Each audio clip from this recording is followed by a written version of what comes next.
Hello again. Hello again. For those of you who might not know, I am Carol Rose, practitioner here at the Everyday Center. And it's July, and actually I've now been a practitioner for 11 whole years. Wow. And the reason I celebrate it, for those of you who don't know, is the rest of your practitioners here are all emeritus, which means they've all been practitioners for well over 20 years. So I'm still the young one here, the newbie somehow. Anyway, that's why I celebrate. So let's see, where is it? Today's talk title. What do I want from them? It's going to be really interesting to know what that's about. And I will tell you, as you know, I share with you a lot how interesting it is to find readings to go along with her talk titles. And for some reason, that talk title, why I don't know, inspired all kinds of readings. I could be up here for 10 minutes. I found so many readings that I thought might work. So I'll condense because I'm supposed to. This one's from Ernest Holmes. There is something in us that longs for the sympathetic understanding, the kindly response, the sense of presence that is warm, pulsating, and colorful. We must have it, and I sense that as we meet each other in love and friendship, in the warmth of a handshake, and in good fellowship, it is God. What else would it be? That's from Can We Talk to God? And since that wasn't so long, I'm going to read another one. I hope you'll indulge me. Of course you will.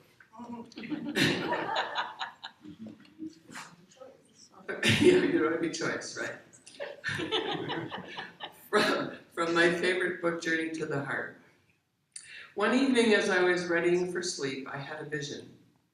I saw clearly before me a scenario of the dance we do with each other. I saw in my heart, understood deeply, the tangible, shaping impact each soul had on my life. Each moment, each interaction with another person had been important. The quiet interactions, the ones I barely noticed, and the more significant relationships. Each moment, the moments that hurt, the moments that brought joy had helped. We had touched each other. We were joined in an intricate dance, a dance in which our souls learned and grew. And we had taken our places with each other on time, for the dance was perfectly choreographed. Mm-hmm. I could almost see us waving gleefully to each other, happy for how we had connected, joyful that we had helped each other learn the lessons of the soul, courage, love, forgiveness, gentleness, self-love. That was worth it. Okay. And our affirmation. It's a bit longer than I usually do, so I'll read the whole thing and then we'll read it. We'll say it together in pieces. I am the expression of pure spirit. I lead from a place of love, knowing that love is the healing place of the universe. I am the expression of pure spirit. I am the expression of pure spirit. I lead from a place of love. I lead from a place of love, knowing that love is the healing place of the universe. Is the healing place of the universe. And so it is. And so it is.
Oh, beautiful.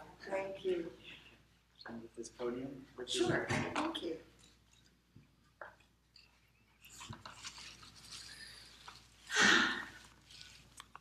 Good morning, everybody.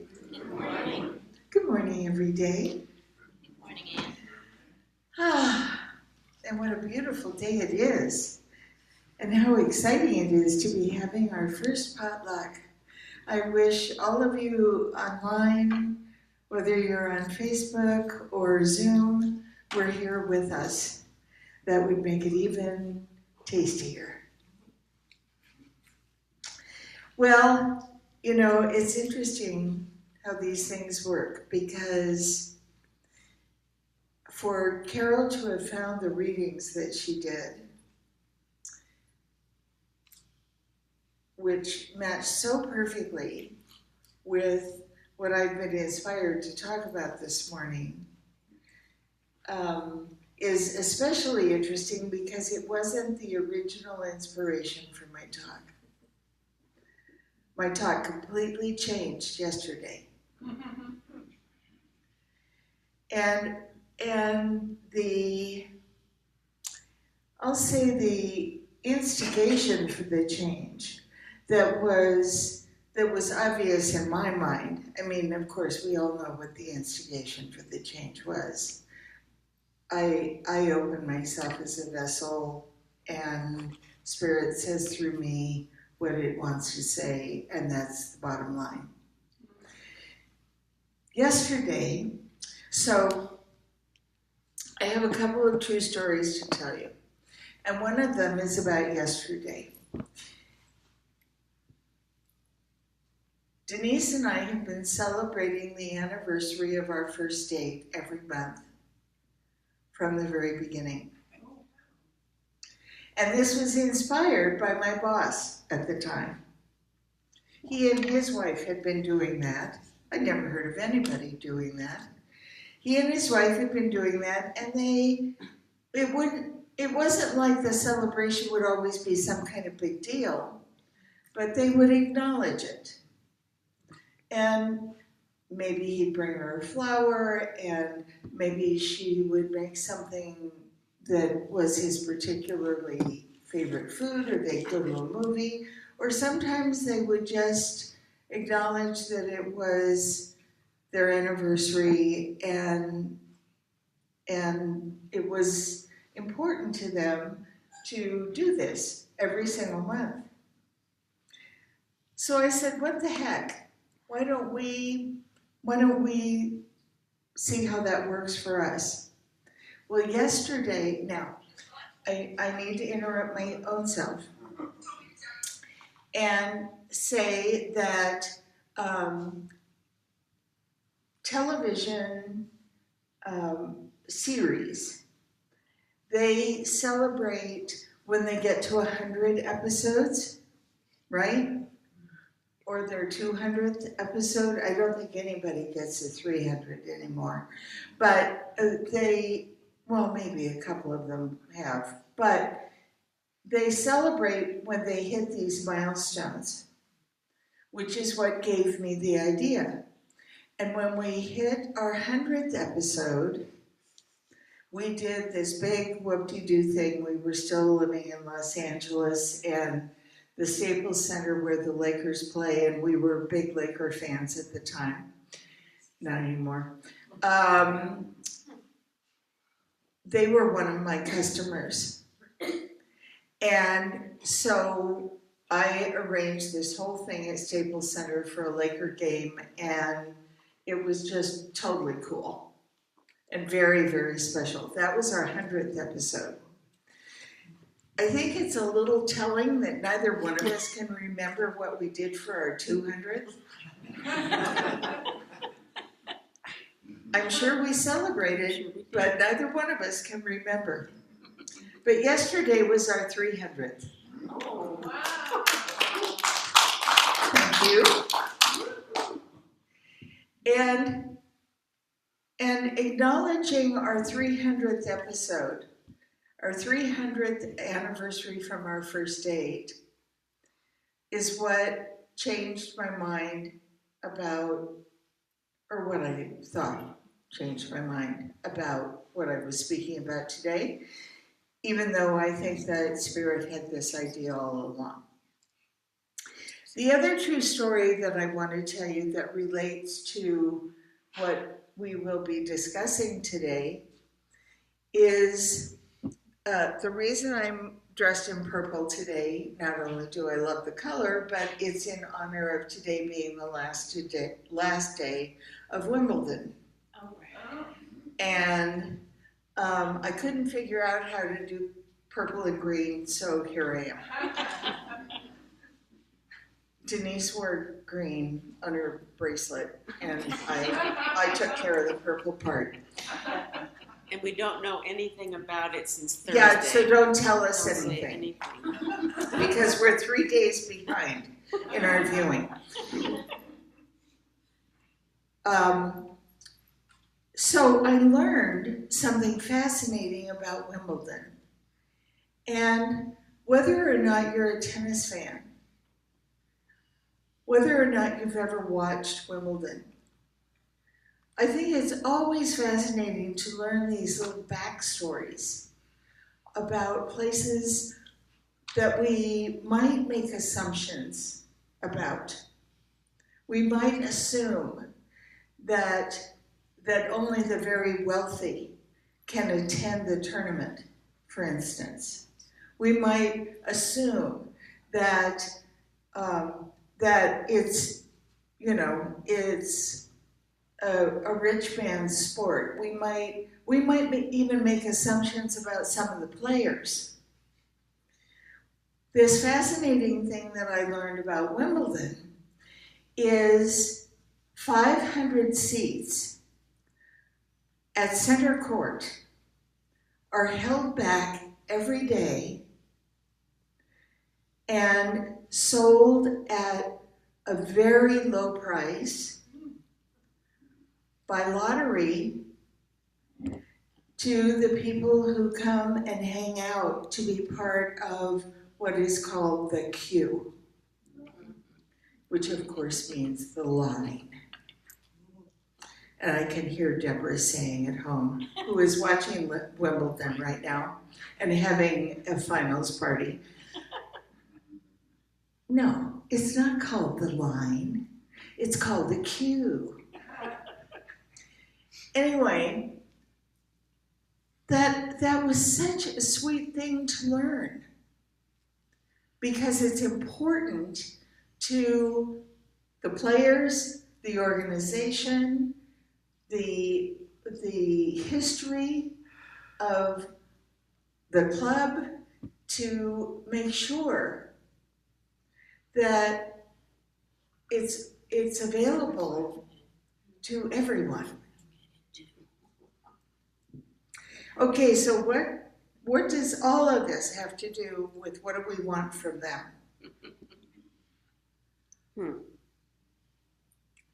She said. Well, what do we want from them? Them could be anybody, right? Them could be anybody.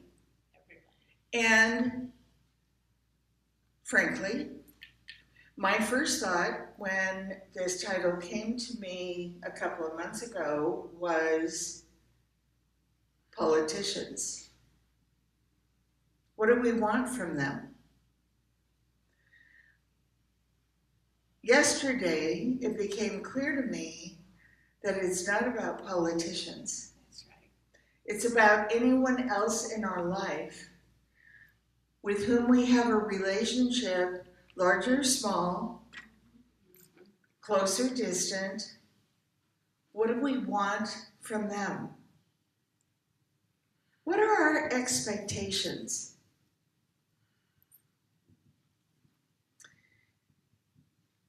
Now, you might recall that I have said before, expectations are the shortest distance between 2 points to get to disappointment. Exactly. There's no question. And I've recently had a client say to me, but wait a minute, you know, I don't really have expectations, but you know, when it comes to our children, she was speaking of one of her children in particular, isn't it reasonable to have just the slightest expectation of whatever? And I said, I'm not saying it's not reasonable. I'm just saying you can't count on it. Have you ever told this child that you have this expectation and given them an opportunity to respond? To tell you whether or not that's even reasonable from their point of view? Expectations are fine as long as they're negotiated. But that is a new idea for many of us, because many of us grew up with parents and aunts and uncles and whomever else, teachers, etc., who had expectations and believed they were entitled to them. And some of us are carrying on the tradition of having expectations and wondering why we feel disappointed if those expectations are not met.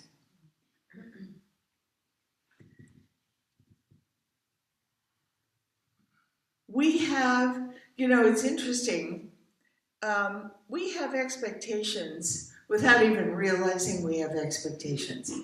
We have expectations of service personnel or people who are allegedly service personnel. Let's say, for instance, because some of us have had this opportunity where we've spoken with a service person who would be able to give us answers about our computer, about our phone, about our internet, about our television, about our faucet in the sink, about whatever. And our expectation might be that this person should, first of all, be very happy to talk to us.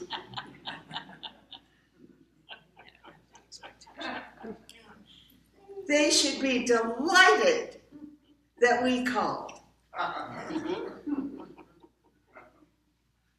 And they should know everything we need to know. We may have that expectation when we make that phone call. And when they say, well, let me transfer you to so-and-so, it's like, ugh. And then so-and-so wants to transfer you to somebody or other, and then somebody or other wants to transfer you to another person who specializes in that particular thing. And they have to call you back.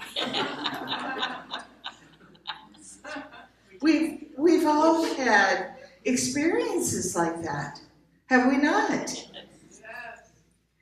And we, at the very least, are disappointed. Mm-hmm. And maybe not just a little frustrated because they are not meeting our expectations.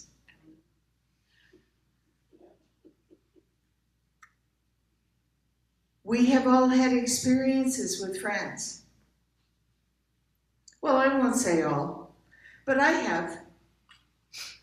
I've had experiences with friends who wanted things of me that I wasn't in a position to deliver. And there was never a conversation about it. There was never any indication that this was an expectation that they were holding. I had one friend who, years and years and decades ago, who got so angry with me because I didn't need her the way she needed me to. I was going through rough circumstances, and she was ticked off, to say the least, because I didn't need her the way she needed me to. And that was it. She vanished. So it's just interesting, this road of expectation, this pathway of expectation that we walk, that really can become a need.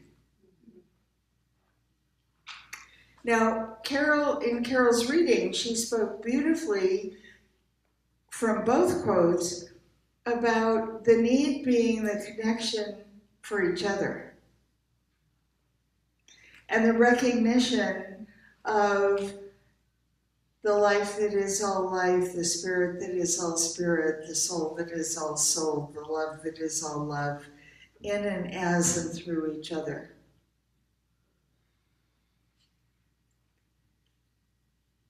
That's a wonderful reminder.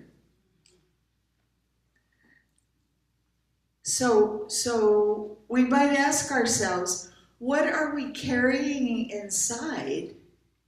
What is our real belief about what we need? About what we expect?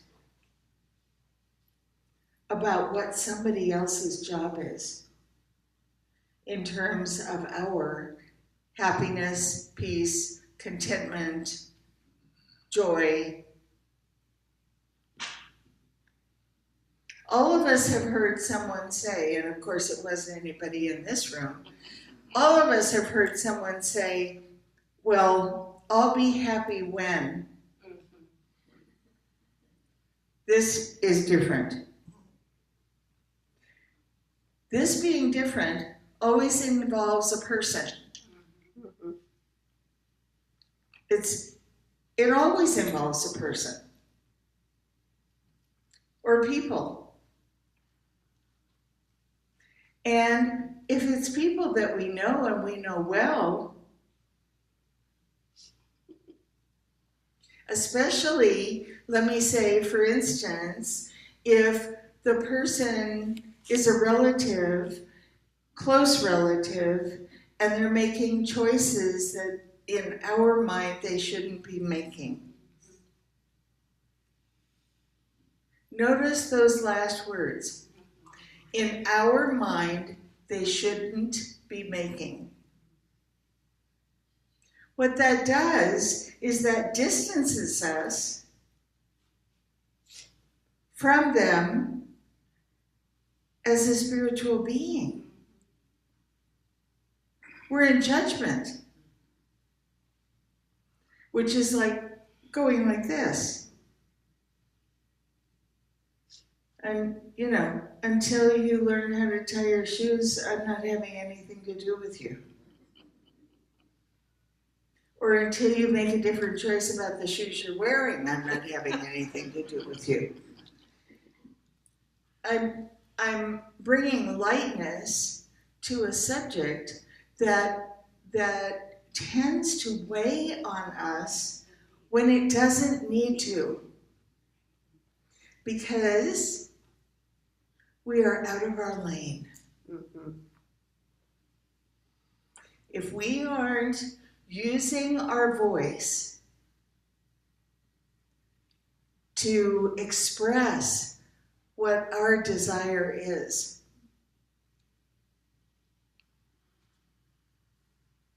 then what we're expecting is a mind reader.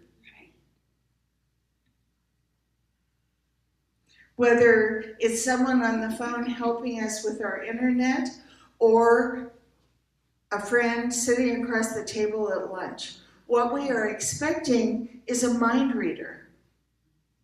Someone to know us so well, to feel so close to us that of course they would know exactly what we need. Well, that is nonsense. Yes, indeed. Or as Harry Potter would say, ridiculous. It's ridiculous. It's an unreasonable expectation. Okay, so true confession time. Have I always been super great and felt comfy asking for what I wanted? No. Haven't. Didn't even start to understand the importance of expressing what I needed or expressing my preference or expressing what in my mind would make a relationship richer, whatever it was. I would say I didn't get into touch with that until I was probably 50. Honest. Because my entire life, I had been marching to the same drummer that my parents modeled for me. And that had nothing to do with expressing what would feel good for me. It had everything to do with me figuring out what would feel good for them.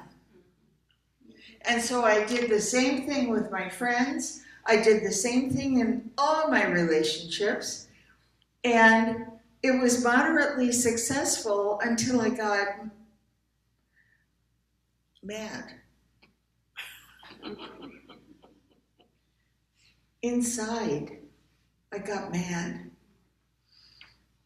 Because of course getting mad outside wasn't okay. But I got mad inside and I felt hurt inside because it wasn't about attention not being paid to me. It was about it just feeling like a job. To be in relationship, to be in friendship, to obviously be at work. I mean, the same pattern repeated itself everywhere that I was. Do you know why? You're the common denominator. Yes. Exactly. What did you say, Denise? You're the common denominator. I'm the common denominator. And everywhere I go, son of a gun, if I'm not there.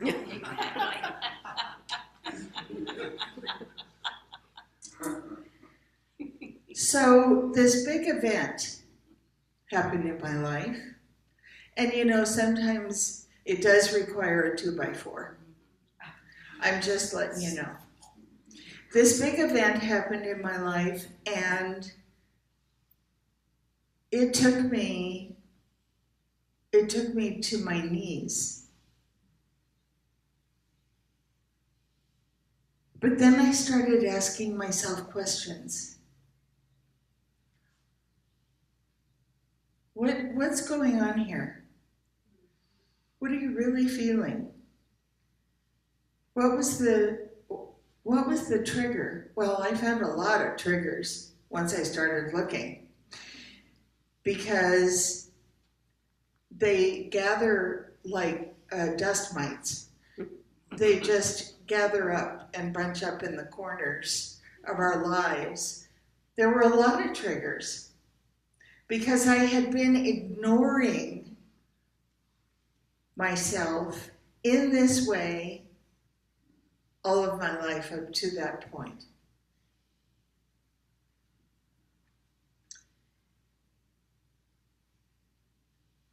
once we get to the just the willingness to ask ourselves the question,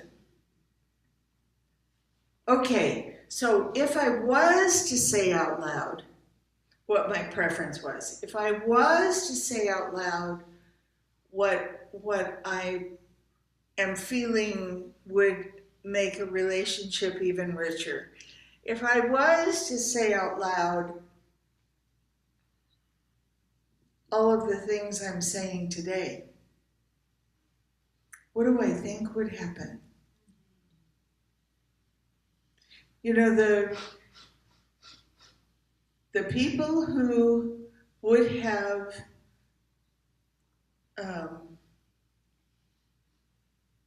found ways to punish me for it, they're all gone. So what was my excuse then? Once I no longer had anyone in my life who was going to belittle me or degrade me or any of those other lovely things or be hostile or aggressive towards me, without that, what was I going to do then?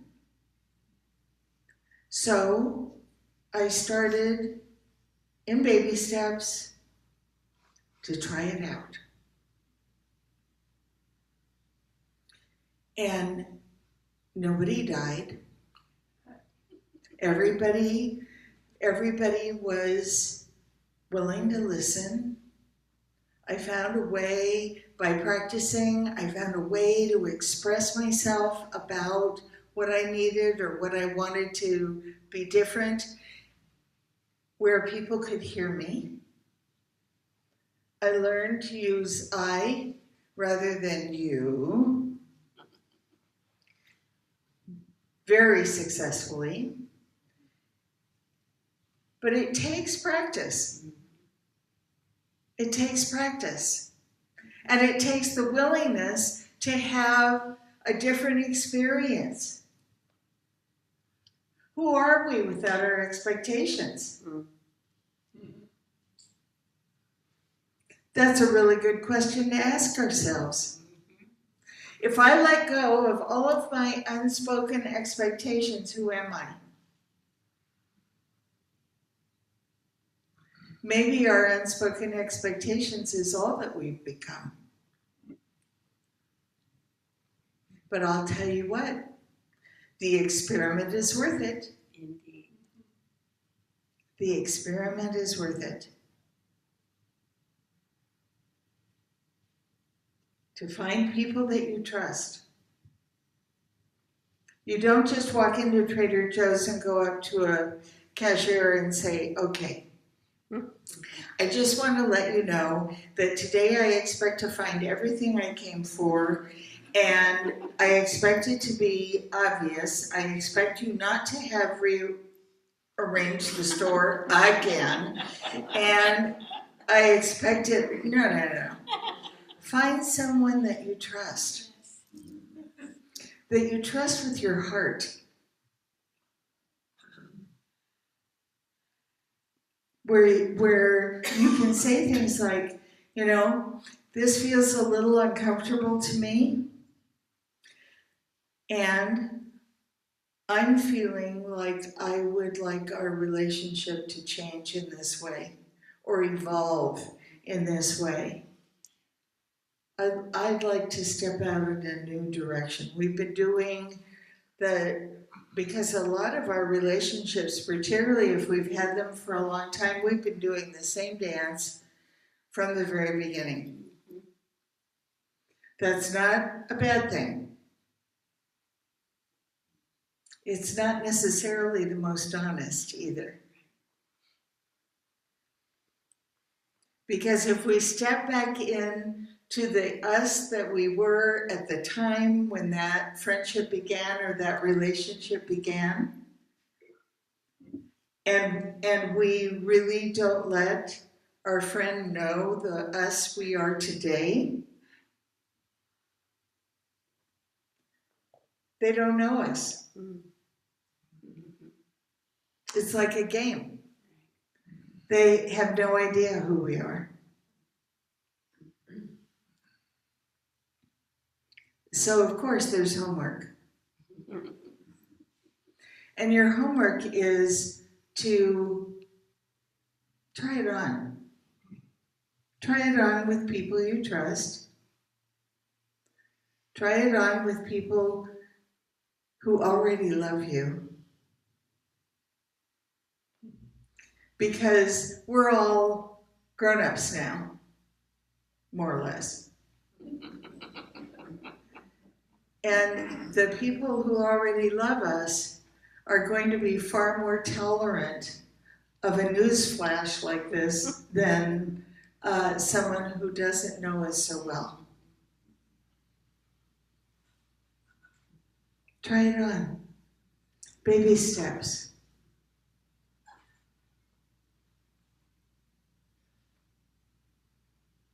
It's worth them.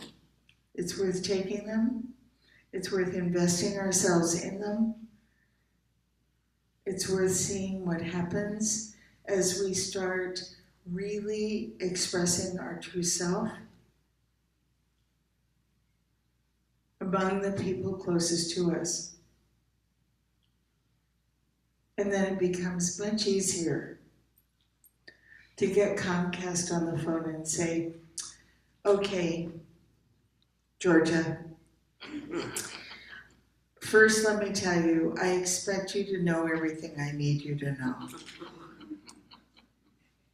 And if you don't, I expect you to expedite my request. And we're all good. Because you're the one, or you are the link to the help that I need.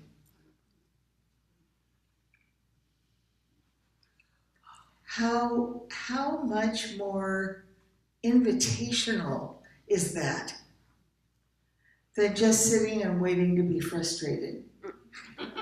And guess what? We get frustrated.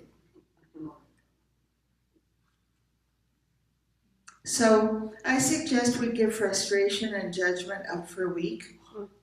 Yes, good idea. And try using our words. You know, we teach kids, use your words. Don't act out, use your words. Use your words. And so it is. And so it is.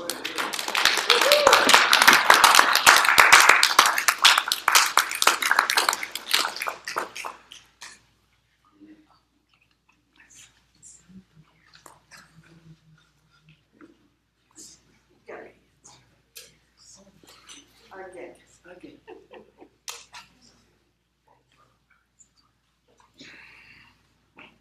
Okay, this is the time of our conscious giving. You all know that we're self-supporting through our own contributions, and we appreciate each and every contribution each and every one of you makes, whether that's your time, your talent, your cash, your credit card, whatever. And we're grateful for all of it. And so let us say the prayer together, the blessing. The love of Spirit blesses and multiplies all that I am, all that I have, all that I give, and all that I receive abundantly. And so it is.